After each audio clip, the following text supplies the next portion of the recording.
sa kung ano lamang kaya ko.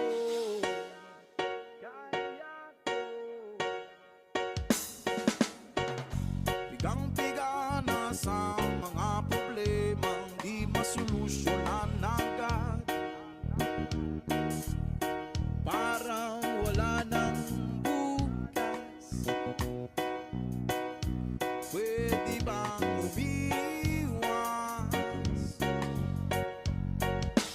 Hinahanap ang sarili ngunit di nakakayanin sa ligaw na dinadaanan ko. Sang